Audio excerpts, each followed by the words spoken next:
Cześć, witajcie w dzisiejszym odcinku, gdzie przedstawię Wam wyjątkowego Fiata X1.9.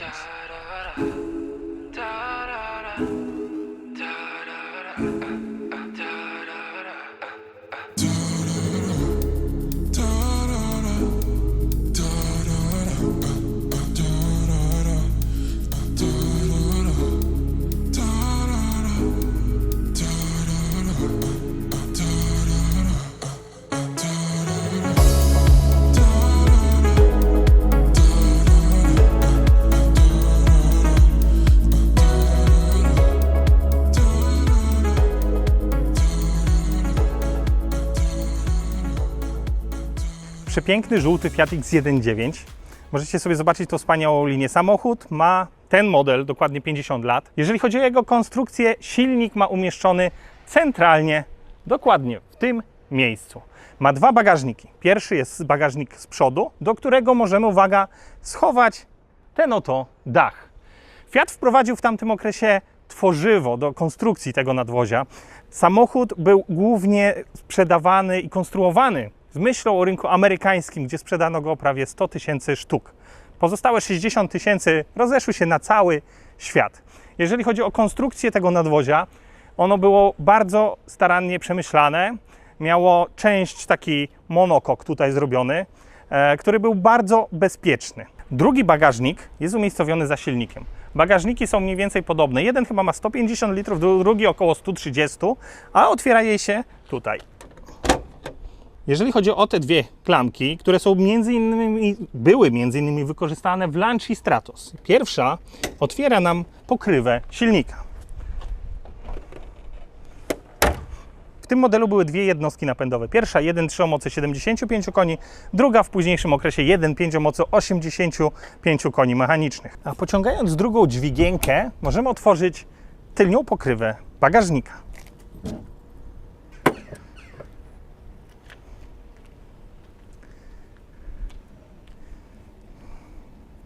Ale przechodzimy do najważniejszego. Trzeba ten dach ściągnąć, bo to jest nadwozie typu targa.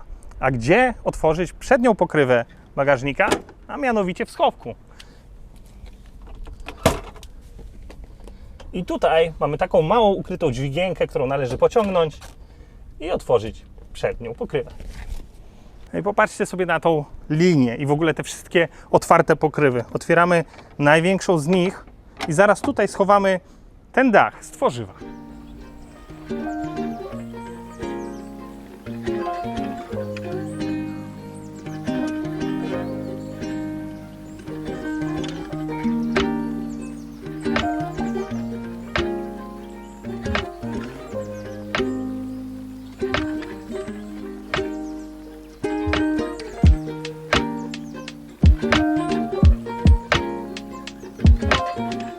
Ten dach pasuje tutaj idealnie. Oczywiście bagażnik dalej jest teoretycznie użytkowy, bo macie wszystkie rzeczy pod dachem. Natomiast zobaczcie sobie na to mocowanie tego dachu. Są takie gumki, które zakładacie w tym miejscu i one trzymają ten dach przed tym, żeby on Wam nie hałasował. No, ja Was zostawiam teraz na chwilkę z ujęciami od Neon Camp Studio.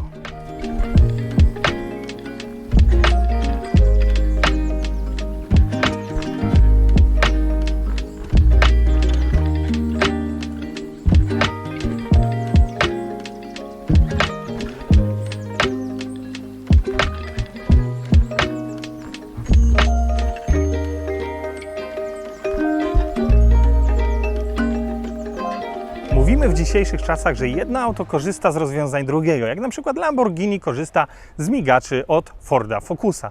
Tutaj możecie zobaczyć sobie światła, które zostały zastosowane w Lotusie. Przechodząc dalej, mamy piękne, chromowane klamki, między innymi w Ferrari 308. I tak możemy nawiązać do tego, że w tym momencie te samochody sportowe korzystają z podzespołów innych samochodów. Ale o tym wszystkim opowiemy już z jazdy i z Tomkiem. Dobra, słuchajcie, tak jak Wam obiecałem, Tomek zabiera mnie na przejażdżkę, a właściwie ja zabieram na przejażdżkę Tomka, czyli właściciela tego niesamowitego X-a. Może być trochę głośno, bo auto jest leciutko sportowe, czyli taki głośniejszy trochę wydech jest zastosowany. Więc jeżeli będziecie nas słabo słyszeć, to z góry przepraszam, ale przynajmniej frajda na naszych twarzach będzie mocno wymalowana. Zdecydowanie tak, trochę wydech może nam utrudniać, ale chyba tego nie uniemożliwi. W Fiacie X1 na 9 siedzicie naprawdę nisko. Silnik macie tuż za plecami, więc doznania są jak w prawdziwej wyścigówce. No tak, dzisiaj mamy piękną pogodę, samochód idealny do tego, żeby czerpać frajdę z prowadzenia. Także Dobra, to zielone i ruszamy.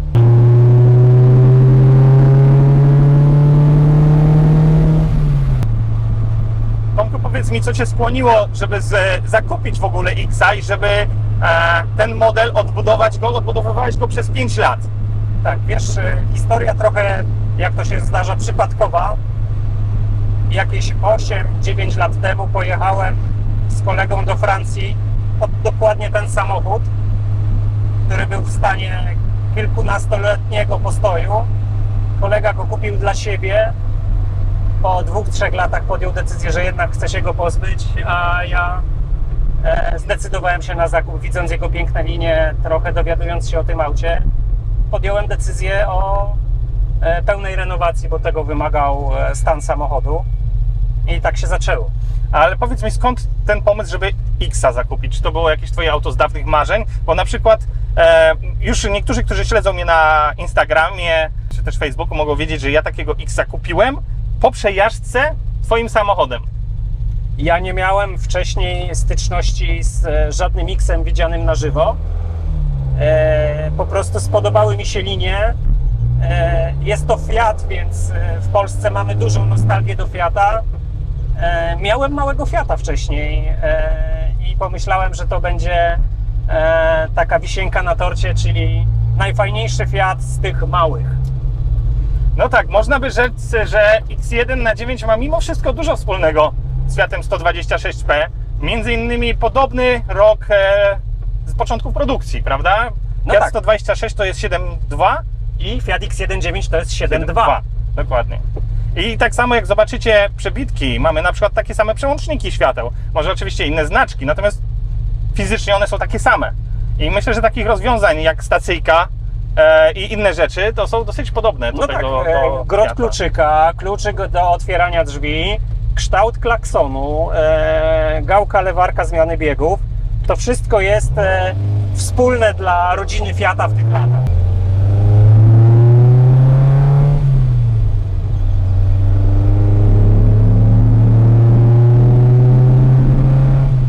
Warto też powiedzieć, że jedziemy samochodem z pierwszego pełnego roku produkcji.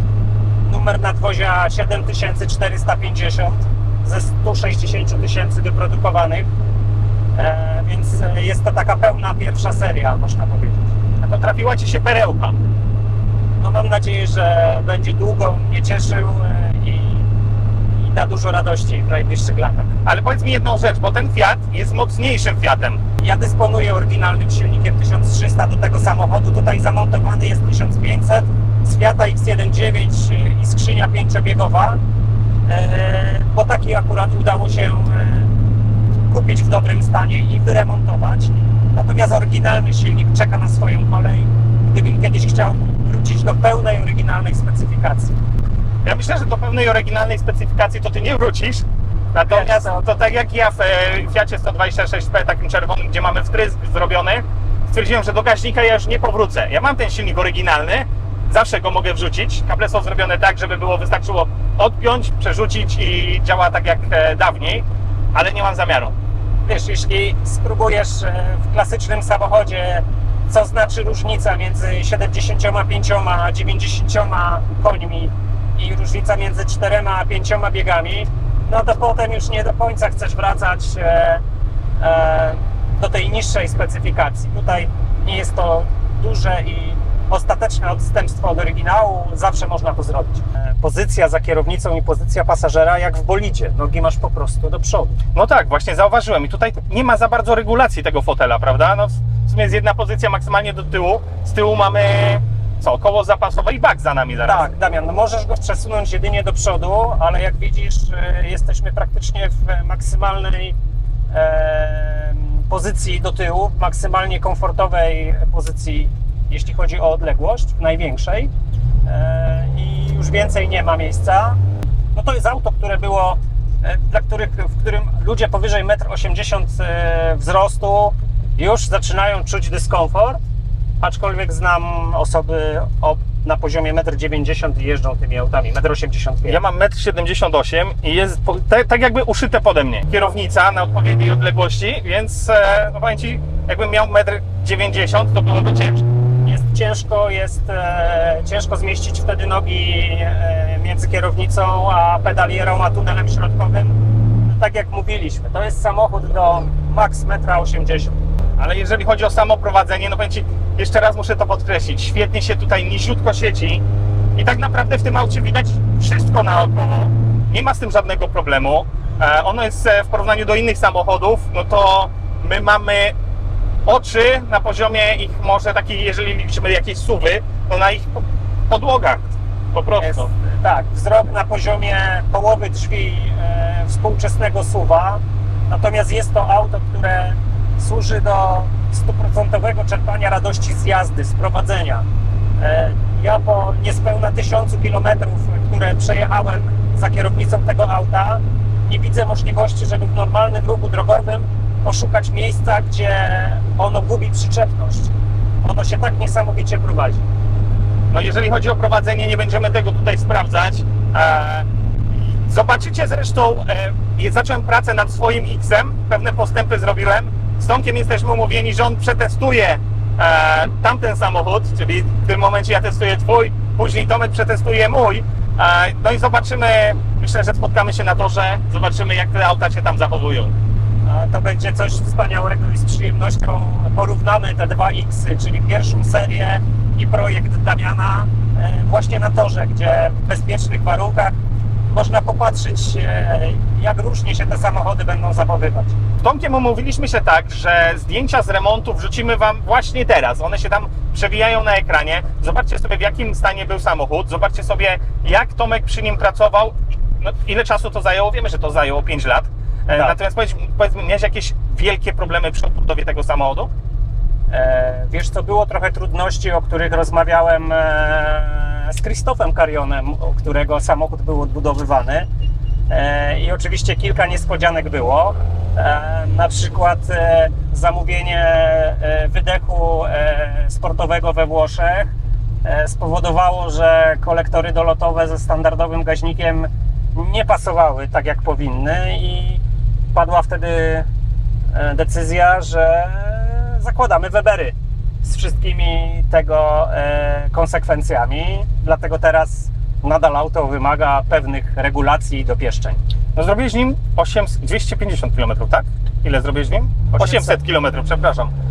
Więc 800 km to jeszcze tak naprawdę takie pełne dotarcie, jeszcze z 200 km. Przyspieszymy trochę. Wiesz, już jest wymieniony olej na nowy. Jest kilka chorób wieku dziecięcego, które przy każdym takim projekcie wychodzą, ale samochód jeździ, daje radość i w przyszłym roku, myślę, osiągnie pełnię swoich możliwości. Teraz powoli sezon się kończy, także jeszcze październik kilka razy i zostanie odstawiony do garażu. Ten sezon, czyli rok 2023, kiedy ty tym samochodem pierwszy raz wyjechałeś, zrobiłeś parę kilometrów, pewnie przez zimę też jakiś tam przegląd i ewentualne modernizacje, czy jakieś smaczki, które musisz dokończyć, tak? Będą zrobione. Kilka detali nadal wymaga naprawienia, założenia.